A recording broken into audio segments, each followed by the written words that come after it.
All right, we're going to give it a try. All right, let's go for it. Let me mark everybody.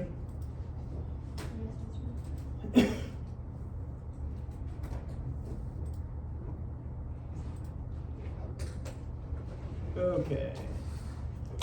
All right, the syllabus is the same format of tests,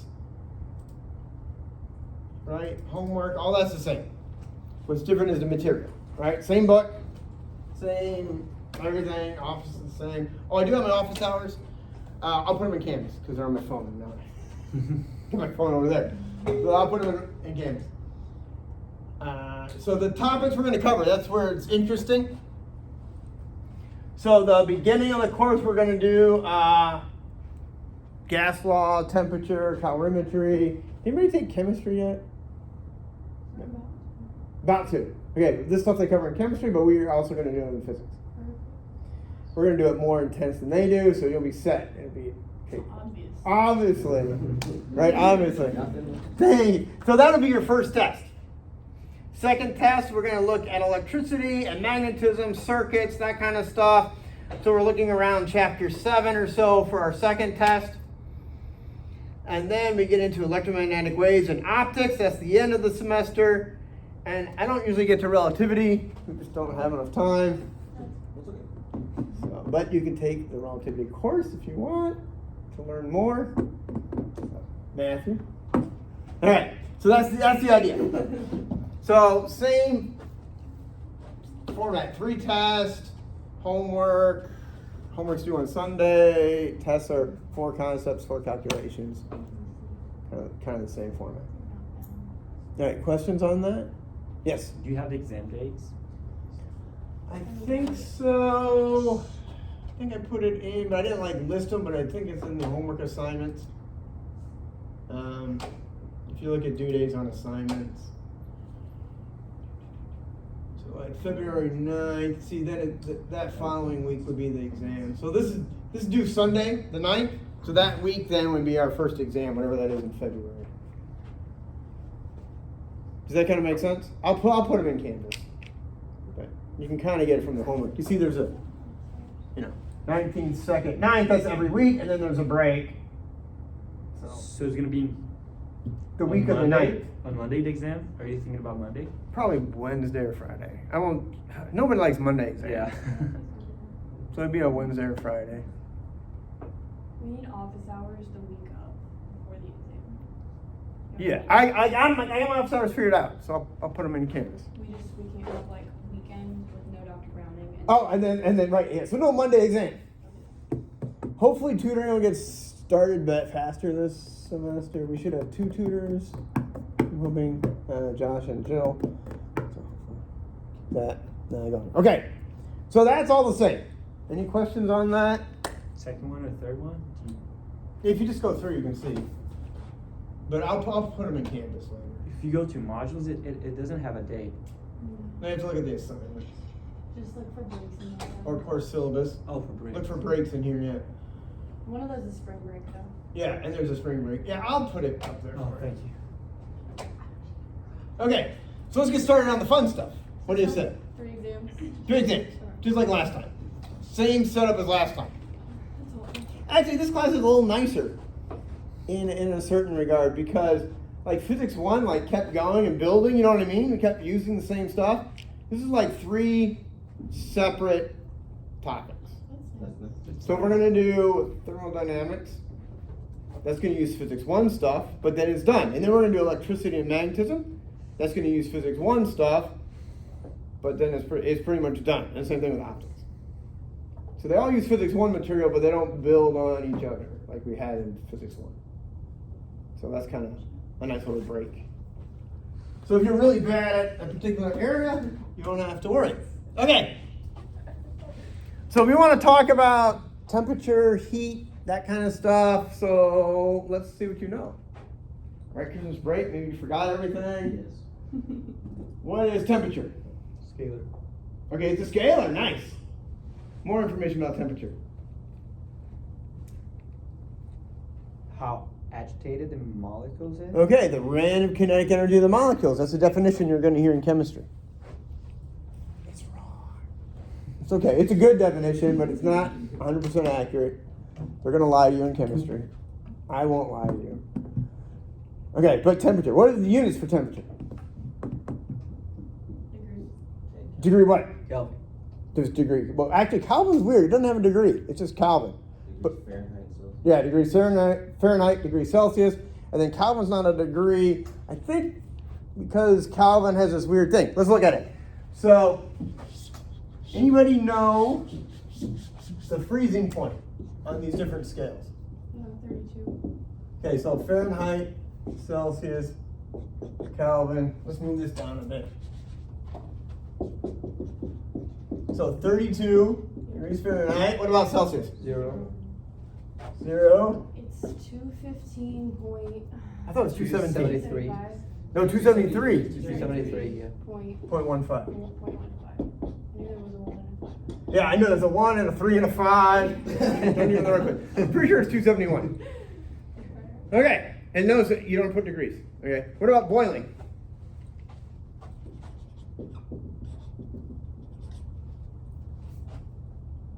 Anybody know boiling on Fahrenheit? 132.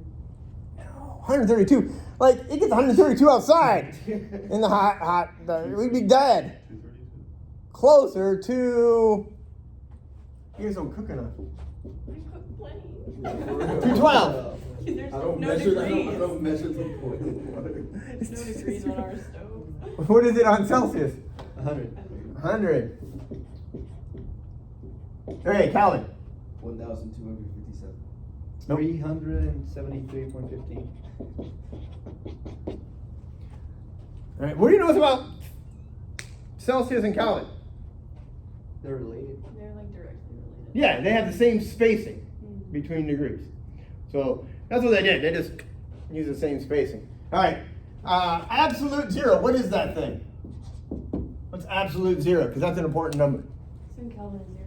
So in Kelvin, right. That's, I think, why they don't do degrees, because 0 is really 0 in Kelvin. I think that's the reason. Not 100% sure. But that's important. Absolute 0 is 0 in Kelvin. What is it on Celsius? Would be negative 273. Yeah. Negative 273.1 Celsius. And it's 400 something. I don't know exactly. It's 400 something on Fahrenheit. Negative. It's negative. Thank you. I don't know the exact number. We're not going to use it. We're not going to use Fahrenheit in here, but it's a handy scale for weather. Anybody know why? It's a really good scale for weather. Fahrenheit? Fahrenheit. Because of the resolution. It's a finer resolution, right? So 2 degrees Fahrenheit, that's not a big change. 2 degrees Celsius, that's a lot bigger change. All right, does that make sense? So it's a finer resolution. That's why it's good for the weather. All right. Actually achieve absolute 0. I was going to get there.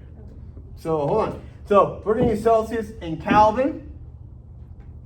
We'll start with Celsius, but Kelvin is the SI unit because of absolute 0. Right? And no, we have never achieved absolute 0. We've gotten really close, like 4 decimal places or 5. So we've gotten really close. They use like ion laser traps, and they trap these ions in a laser field that keeps the molecules from moving, and they get really cold. So they've gotten cold, but not to absolute 0. All right, so in chemistry, they're going to tell you, absolute 0, what happens at absolute 0? Well, what do you say temperature was, a measure of, Matthew?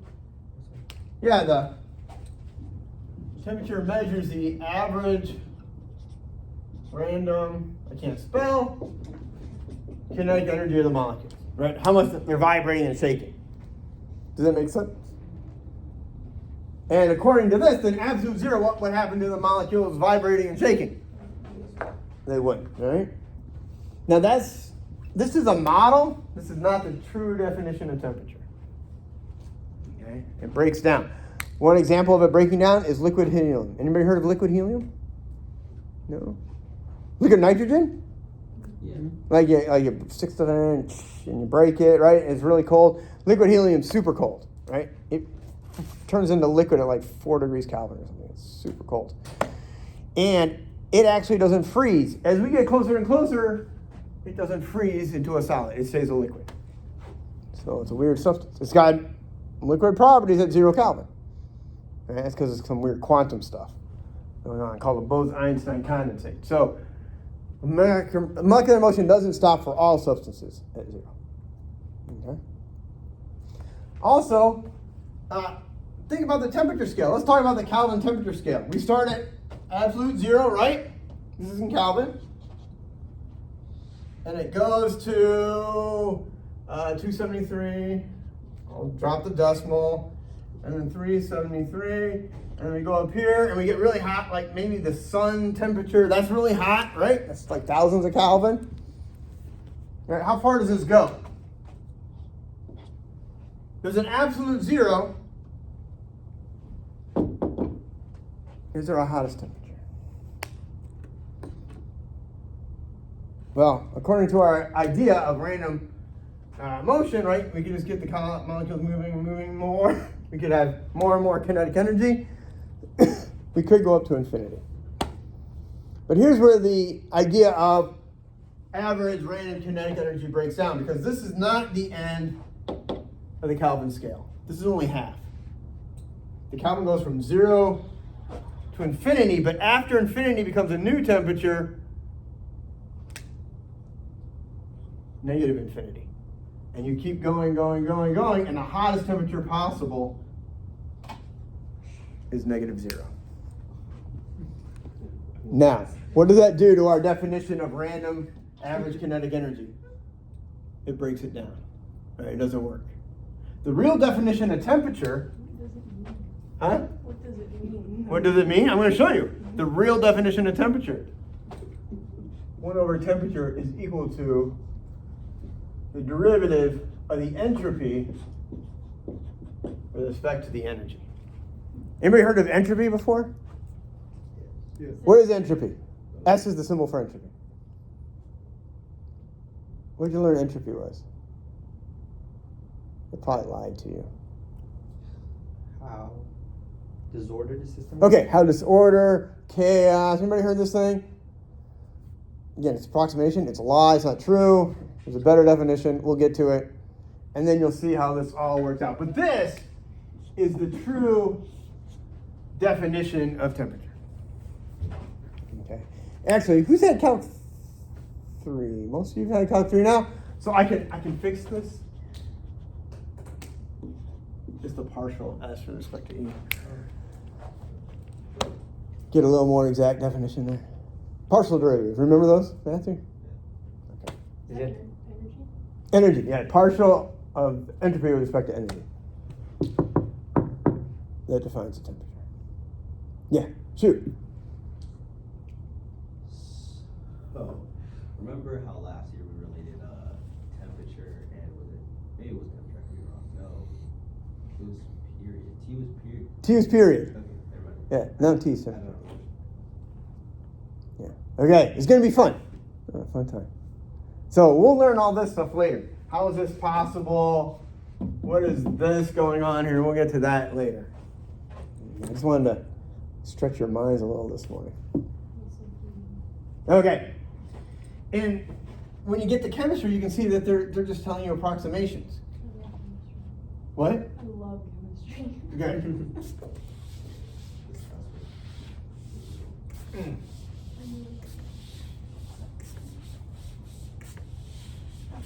Okay. So now that we've talked about some weird stuff, let's get down to a little bit more practical. Let's use our model that temperature is the random kinetic energy of the molecules. So let's take a metal bar and heat it. So here's my metal bar. And I'm going to put a Bunsen burner over here. I'm going to heat the metal bar. Right? So I'm raising the temperature of the bar. What's that doing to the molecules? They're going to vibrate, right? They're going to vibrate more and more and more. So they're going to have more kinetic energy, which, anybody remember the formula for kinetic energy? K equals 1 half MV mv squared. mv squared. And they're going to have more potential energy, which is, for a spring, because we treat them as springs, 1/2, anybody remember? Kx squared. Kx squared. So if I have more potential energy, what happens to the molecules?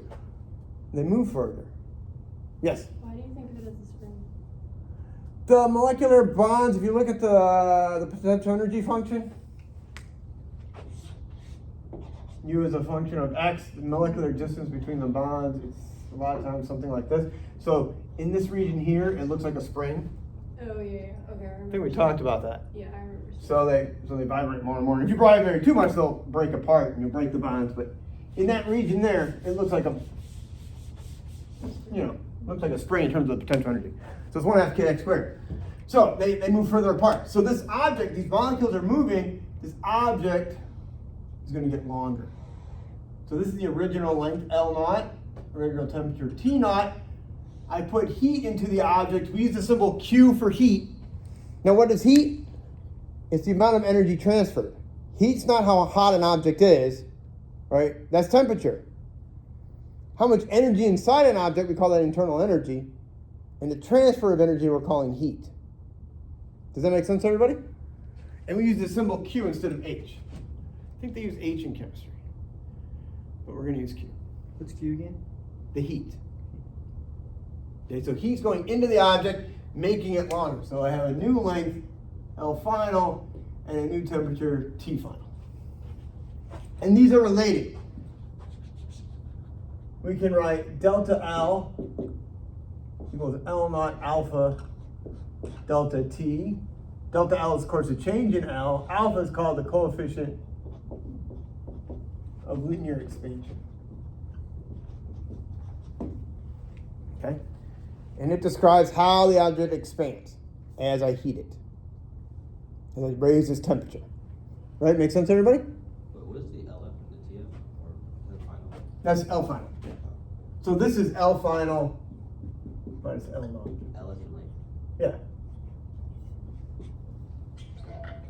Okay. What are the units for alpha? Can anybody tell me? Can you look at that formula and figure it out? I know this has been a long Christmas.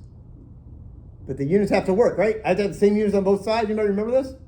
So on the left, what do I have for units? Meters? Meters. Okay? And on the right, L naught is what? Meters? Meters. Okay, so I got meters and meters. That's good. I got alpha I got to figure out. What about delta T? What are the units for that? Kelvin? Well, we're going to do it in Celsius. So it's going to be We'll do it in Celsius, sorry. So what does that mean alpha is? 1 divided by Celsius. Yeah, 1 divided by degree Celsius. Okay, put the degree in there, please, I think. Okay, so that's the units. And you'll see this formula written this way, and you'll also see it written this way. It's the same formula. It's just written out two different ways. This is in terms of delta L, this is in terms of L final. So they're both useful, but they're the same thing. You guys see that, right? You just bring the L naught over there, factor the L naught out, you get this. This is an empirical formula. What does that mean? You can test it and prove it. Well, it's done by experiment. So it's not like Newton's second law, which was like come up and is a theory of the universe. This is from experimenting. Get this formula. Okay? What happens if I cool an object? It's going to shrink. It's going to shrink. Right? It gets smaller. Right? So, bigger and smaller. Now, this isn't always true. Right? Think about water. Water has this weird thing. So what happens when water freezes? It becomes a solid, but what does it do? It expands. That's really weird because most things get smaller when so water's got this weird behavior. Actually, water's got the greatest expansion. I forget what temperature, but it doesn't keep getting smaller. It gets bigger and smaller. So the lakes freeze over on the top, right? And the cold water sits, and then the warm water sits below. And so water's got a weird behavior. So this is mostly true, but not true in every instance. Don't like rubber bands do the same thing? I don't know. I never thought about that. I've never seen that one video where like the person takes this like stretched out hair ties and throws them in a pot of boiling water and they shrink back to their fingers. Interesting. We'll have to try that.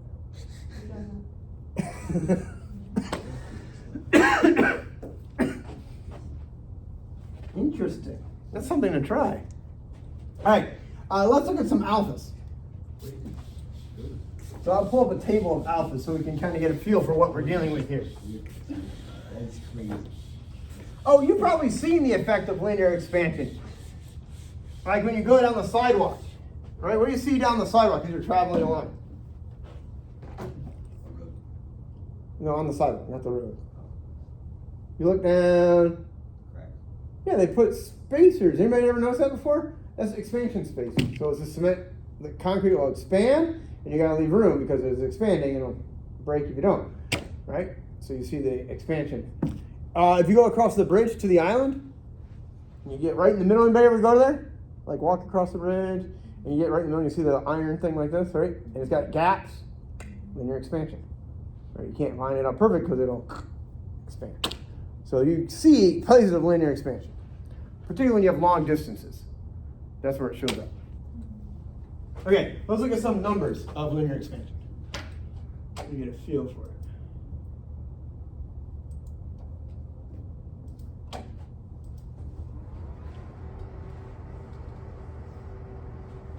So I'll pull up so we can look at a table here.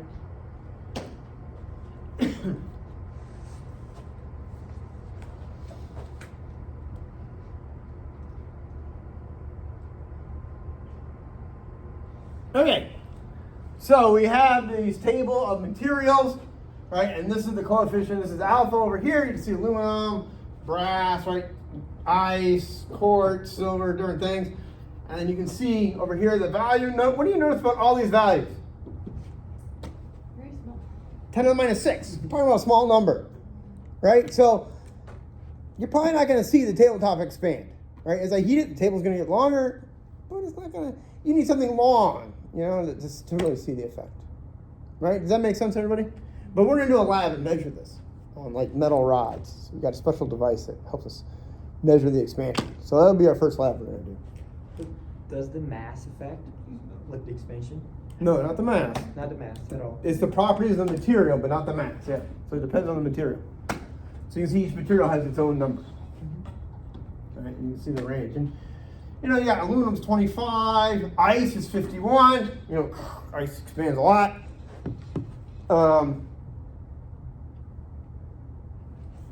Two different types of glass. That's interesting. Anybody know what Pyrex glass is? Yeah. What is it? It's like the glass that you can use it to like heat stuff like that. Yeah, like the oven, or like in chemistry class when you heat up your beakers and stuff. It's this kind of glass. Well, there's a lot of food in Yeah, because look at it. It's a third of the normal glass expansion. Normal glass expands too much, breaks easy. A third of the expansion, so it doesn't break as much. So you can see that there. What's the best material in terms of not expanding? Quartz, 0.4. Right, that's pretty small. So you get the idea. All right, questions? You get a feel for this number? Do you need to know this? Huh? Do you need to know this? No, I'll give you a table if you need it. Or I'll give you the value on the test, or maybe you solve for it on the test. But you don't have to memorize these numbers. Okay. Well, we don't live with one-dimensional objects, so let's look at 2 dimensions. Sound good? Okay. So if I take a 2-dimensional object, this would be X naught, this would be Y naught. I'm going to heat that object, right? Put heat into the object. What's going to happen? Expand. Expand, but it's going to expand in 2 directions, X and Y. Right? Does that make sense, everybody? So this will get longer on the X. This will get longer on the Y. So this will be my new object. I didn't draw this to scale. This is way too much growth. But you get the idea. So this is X final, Y final. How do we measure the size of a 2-dimensional object? We don't measure length, we measure what? Area. Area. How do we calculate area? Yeah, so area final would be X final times Y final. Right? Make sense to everybody? But we're just going to do linear expansion in each direction. So this is going to be X naught 1 plus alpha delta t, y naught, 1 plus alpha delta t. Right? If I rearrange this, what do I get? X naught, y naught, 1 plus alpha delta t squared. Okay, what's x naught times y naught, Danny? What's this? The original area, right? Makes sense? And then this I can multiply out. 1 plus 2 alpha delta t plus alpha squared. I just multiply that term out. Now something interesting here to look at. This is on order of what? If I think of alpha, how big is alpha? We just saw. Very small. Yeah, how small? Like power. 10 to the 6. 10 to the 6. So this is on order of 1, the 1, right? And the correction is on the order of 10 to the minus 6. That's small, but, you know, measurable, but tiny. But what about this term? What's the order in this? 10 to negative 12. That's this term, 10 to the negative 12. Yeah, so this is, let's say I had an object 1 meter long. Right, 10 to the minus 6 is how big? It's measurable, it's small, but it's micrometers. All right?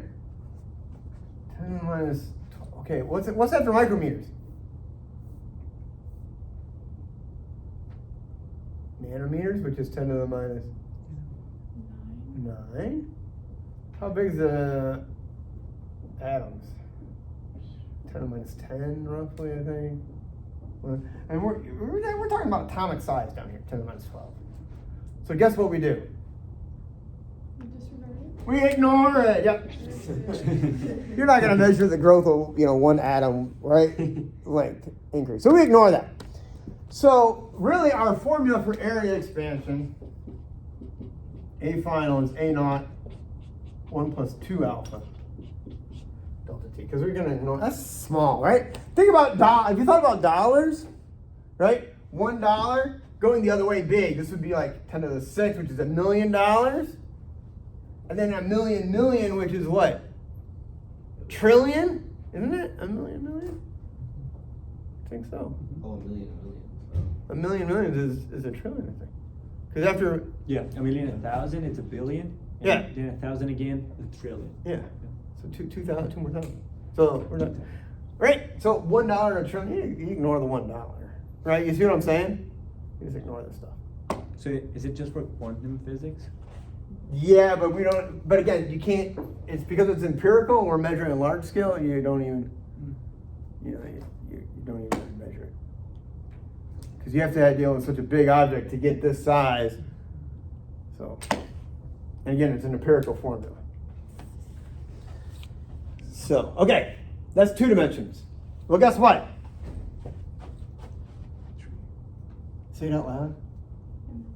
3 dimensions, right?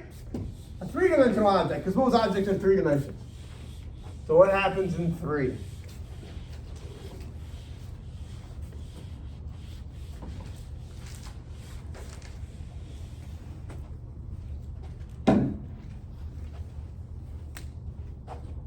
Again, I'm doing like regular rectangles and cubes, but this works for any shape.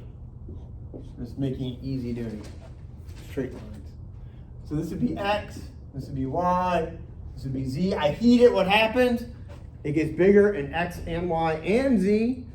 What do we measure for a 3-dimensional object? Volume. Volume, right? So V final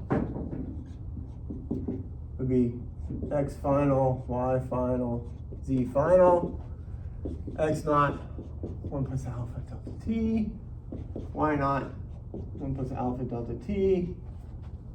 Z naught, 1 plus alpha delta t. So this gives me V x naught, y naught, v naught. That's z naught is v naught. So that's the original volume, and I have 1 plus alpha delta t cubed. Right, everybody see how I did that? I did a little shortcut. I took x times y times z, that's v final, and then I have 1 plus alpha delta t 3 times. Well, we can multiply this out, but I'm just going to trust that you trust me. I won't do the whole thing, right? We're going to get a v naught, we're going to have a 1 plus, we're going to have 1 plus an alpha term, an alpha squared term, and an alpha cubed term. Well, I dropped the alpha squared because that's what? That's the size of an atom. That's 10 to the minus 12. What about alpha cubed? Drop that too. Yes, 10 to the minus 18. We're definitely going to drop that, right? So we just keep the alpha term, and we get a 3 alpha. Ugh, I wish I had chalk. Erase this so much better. 3 alpha delta t. So that's the formula for boundary expansion. Right, I dropped the higher order terms. So notice, if you know linear, you know all of them, because linear is 1 alpha, area is how many alphas? 2, and volume is 3. You got 3 formulas in 1. What a gift. All right? Sometimes you'll see this written as 1 plus beta delta t. So what does that mean beta is? 3 alpha. Beta is called the coefficient of volume expansion.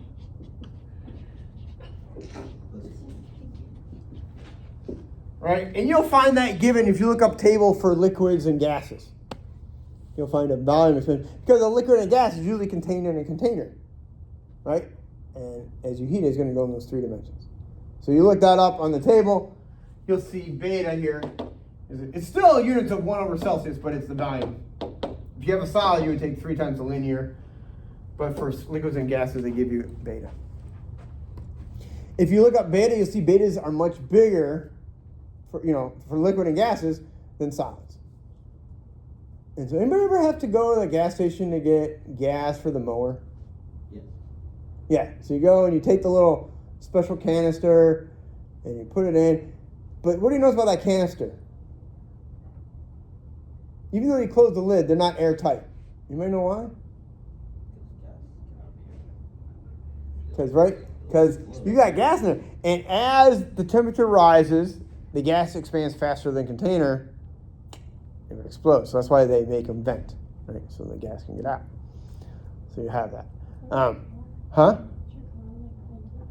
Yes, they gotta have it vented. Yeah, you don't want to, boom! That'd be bad in the backseat, right? You worry about the coefficient of, I guess, area expansion? I mean, we'll do some homework on it, but, well, a good example would be of area expansion. You ever have a jar of olives or pickles and you can't open it? Yeah. And then what do? Go to my Hit the bottom. Hit the Go to my dad. go to my dad. Okay, well, I'm dad at home, and I got a jar opener thing, but if that's in the other room, you run the lid under hot water because metal expands, faster than the glass does. It has an expansion rate, so it'll expand open, and you can loosen it. Mm-hmm. So think about this. Okay, this is a typical question that comes up. So I have a metal disc with a hole, and I heat this metal disc. What happens to the hole? It's bigger. It gets bigger. People think it gets smaller, but everything grows out. So the hole does get bigger. So this is how you can make things fit, right? I've seen it before. They have a metal rod and a ring, and you heat up if the ring is different type of metal, it'll heat faster. Fit on the rod. Oh, thermostats! Old-fashioned thermostats. Now we got all these fancy new ones, but old-fashioned thermostats used to have 2 metals, one on top of the other. And they had different coefficients of expansion. So one would grow faster than the other, right? And so let's say this one grew faster when it warmed, it would push the metal so it would bend like this. And then as it cooled, right, it would contract and it would go like this. So they use bimetal strips, and they can measure how much they wind it up in a wire, but how much it grows and shrinks. That tells you the temperature. So that's how they did old thermostats. Isn't that interesting? Okay, these are just some examples. All right, that's 40 minutes. You know what? I'll let you go early. New Year's present. I'm the best.